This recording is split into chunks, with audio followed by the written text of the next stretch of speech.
वशीकरण की परछाई बहुत समय पहले की बात है। एक छोटे से गांव में पंडित परिवार रहता था।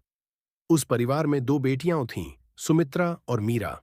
सुमित्रा सरल, दयालु और माता-पिता की आज्ञाकारी थी। मीरा इसके बिल्कुल विपरीत, चंचल, जिद्दी और अंधेरे रहस्यों की ओर खींचने वाली। बचपन से ही दोनों के स्वभाव में गहरी खाई थी।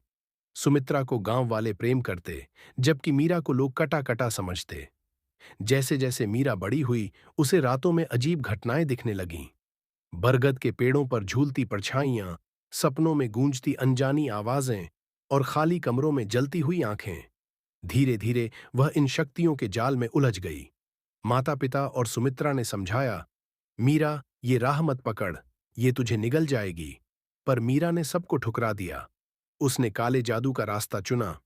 वह अपने ही घर से अलग होकर गांव के किनारे एक टूटी हवेली में रहने लगी। मीरा ने वहां एक अलग दुनिया बना ली। उसके पास लोग अपनी परेशानियां लेकर आने लगे। वह उनसे कहती, तुम्हें धन, वैभव, सुख चाहिए तो मुझसे सौदा करो, पर याद रहे, हर सौदे की कीमत एक प्राण है। लोग लालच और दुख में फंसकर मान जाते।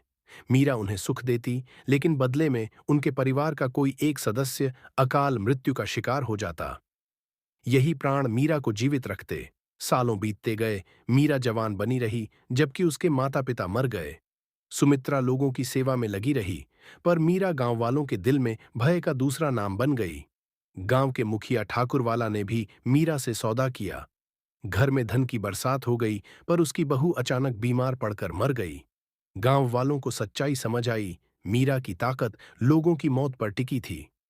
लोग उसके खिलाफ हुए, पर डर से चुप भी रहे। इसी बीच गांव में एक नया युवक आया, अरविंद, जो शिक्षक था। उसने देखा कि सुमित्रा सबकी सेवा करती है और गांव को संभाल रही है। उसने ठाना कि वह मीरा के काले जादू का अंत करेगा। अरविंद और सुमित्रा ने एक अनुष्ठान की तैयारी की। उन्होंने मीरा के बचपन की निशानियां जुटाईं, मां की साड़ी, बचपन की लोरी और खिलौने। रात को मंदिर में दीपक जलाकर अनुष्ठान शुरू हुआ। ज्यों ही मंत्रोच्चार गूंजा, हवाओं में अजीब कंपन होने लगा।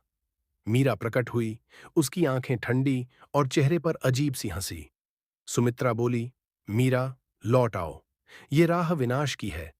मीरा ने ठाका लगाया, अब वापसी नहीं, मेरे सौदे मेरी शक्ति हैं। अनुष्ठान के बीच अचानक एक बच्चा हंस पड़ा। वह हंसी सुनते ही मीरा कांप उठी। सुमित्रा ने तुरंत वही लोरी गाना शुरू कर दिया जो मां उन्हें बचपन में सुनाती थी। मीरा की आंखों में स्मृतियों की झलक आई। उसका चेहरा पीड़ा से विकृत हुआ।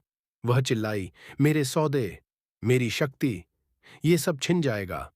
अरविंद ने दृढ़ता से कहा, सच्ची शक्ति दूसरों की सांसें छीनने में नहीं, त्याग में होती है।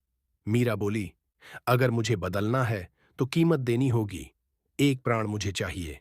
सुमित्रा आगे बढ़ी, अगर इससे गांव बचेगा तो मैं अपना जीवन दे दूंगी। भीड़ सन्न रह गई। मीरा ने अपनी बहन की आत्मा को अपने भीतर खींच लिया। पर हुआ उल्टा। सुमित्रा का प्रेम और दया मीरा की काली शक्ति को चीरने लगी। मीरा चीखने लगी, उसकी शक्ति कांप उठी। उसके भीतर पहली बार करुणा और पछतावा जगा। धीरे धीरे हवाएं शांत हुईं। मीरा अब वैसी भयानक नहीं रही। उसकी आंखों में अब आधा अंधेरा और आधा उजाला था। वह बोली, मैं अब सौदे नहीं करूंगी, पर सामान्य इंसान भी नहीं रह पाऊंगी।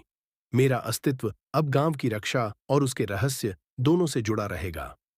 गांव वाले डरते भी थे और आभारी भी। सुमित्रा का बलिदान उनकी यादों में अमर हो गया। कहा जाता है, आज भी उस पुराने घर से कभी कभी लोरी की आवाज आती है। लोग मानते हैं कि जब वह लोरी सुनाई देती है तो कोई आत्मा मुक्त होती है। और मीरा की परछाई अब भी उस हवेली में घूमती है, कभी दयालु, कभी भयावह, पर हमेशा रहस्यमयी।